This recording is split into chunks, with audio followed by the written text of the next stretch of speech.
Jaguars.com coverage of the NFL Scouting Combine continues from the Indiana Convention Center. JP Shadrick with ESPN NFL insider Field Yates. Nice to see you. How Good are to you? be here. Thanks for having me. Yeah, Combine time. Jaguars. One of the great years. Yeah, you think? Great weeks of the year, I Great should weeks. say. This is like the big reset going into the next season. Always is. Yeah, the league year starts the 13th of March, but here we are, and all the big storylines start this week. They sure do. At least they amplify. If you're a draft guru like I am, you've been kind of deep in the weeds for a while, but I don't think that everybody has spent the entirety of these past 6 months diving into the draft. So now we're kind of like all in it together, right? Free agency will be a little bit of a reprieve in a couple of weeks, like you alluded to, but we are all here trying to figure out how do these quarterbacks stack up, which cornerback is going to be a sleeper, which wide receiver is going to run fast, which wide receiver is going to run a little bit too slow, and all of a sudden can't be taken in the first round. So a fun week ahead, and the drills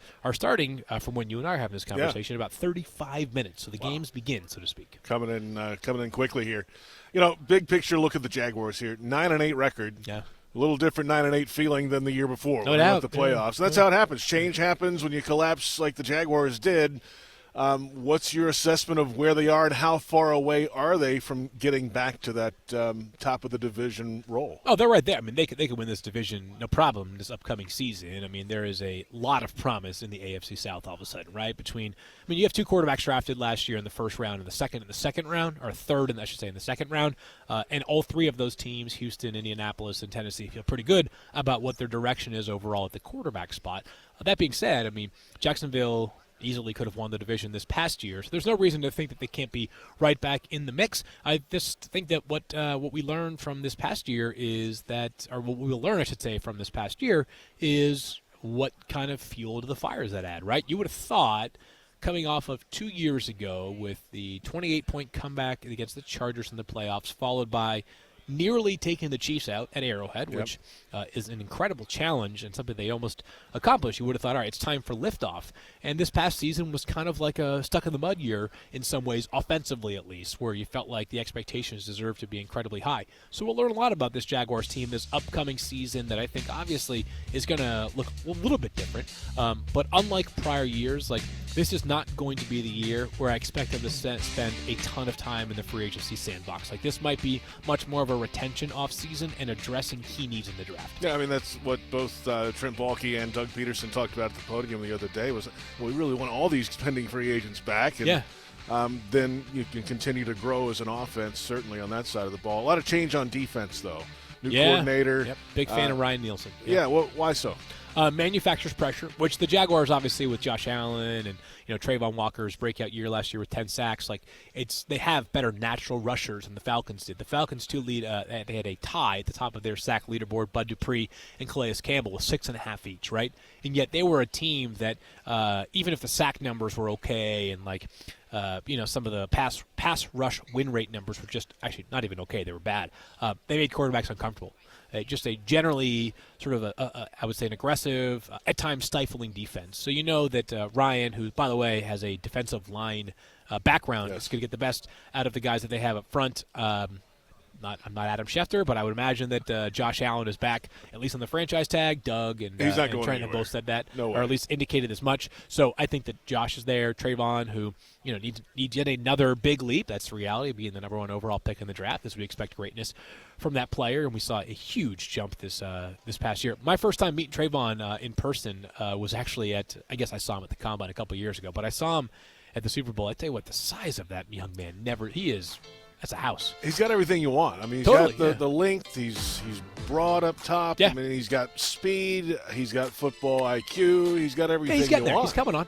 But, Ryan Nielsen, I think, will, I would say that he extracted as much out of that Falcons defense as they possibly could this past season. They did have some blue-chip players. Jesse Bates was terrific for them at the safety spot. And, they got great contributions from a couple of linebackers as well.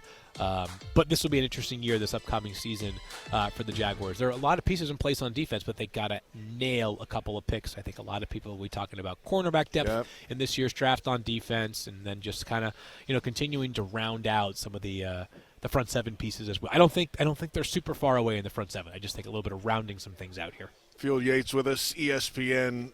All right, so the Jags have the 17th pick. Yeah.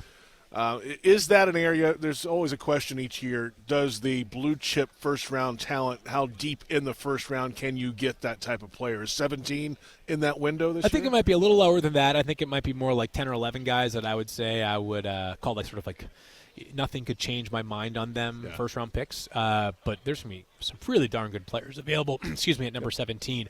We talked about the cornerback spot, and at least my view of it, and sort of as I'm continuing to work through and build my board out further, I view Terrion Arnold from Alabama as the top cornerback on the board, and I don't think he'll be available at pick number 17. But I view the next run of corners in a fairly comparable light. There are 4, and you can choose the order. Quinion Mitchell from Toledo, Nate Wiggins from Clemson, Ennis Rakestraw from Missouri, and Cooper DeJean from Iowa, with Kamari Lassiter from Georgia not that far behind. Those 4 that I mentioned, though, I think you can view in a fairly similar light. The question would be, in the case of Nate Wiggins, him and Quinion Mitchell, the speed guys. Ennis Rakestraw Jr. is kind of like he's got the edge to him. He's the nasty, sort of imposing cornerback. Cooper DeJean also got some speed. He's got some versatility. He's going to be potentially an all-pro level punt returner as well. So, I think that we get fixated. I understand why on ranking players 1, 2, 3, 4, 5, 6, 7, 8, sure. all the way to 265 or whatever. When the reality is buckets probably work pretty well. I would put those 4 in a fairly similar overall bucket. It's just a matter of what each team and what each scheme values that will decipher whether if the Jaguars were to go cornerback at 17 and one of those 4 were the considerations, which one they would take. And then interior offensive line, I'm sure, will be addressed as well for the Jags. There are a couple of centers who I think have a real shot to be first-round picks. Jackson Powers Johnson, a kid from Oregon who just had a breakout season. First, and I guess last, because the conference no longer exists, Pac-12 Remington winner ever. It's given out to the best center in college football every year. A house. He was, at least at the Senior Bowl, he was 6'03", so 6'3 and a half. And I believe I saw 334 pounds. That's a huge center. Graham Barton from Duke played left tackle these past 3 years, but he was a center back in his freshman season. Absolutely terrific prospect. Was unable medically to participate at the Senior Bowl, but it sounds like we'll see him here this week. Just a couple of names to consider at pick 17 along the interior of the offensive line. Love that. You do great work. Thanks for taking the time. Appreciate you having me on. We appreciate it, and I'm going to go find myself somewhere on Jaguars.com some piece of Jaguars gear that has that same color, that same shade of teal. Good luck with that. The most well-discussed pullover in all of Indianapolis right now. Yeah, I guess so. Field, nice to see you, man. Right back to you. Take care. Field Yates, Thank you. ESPN here in Indianapolis.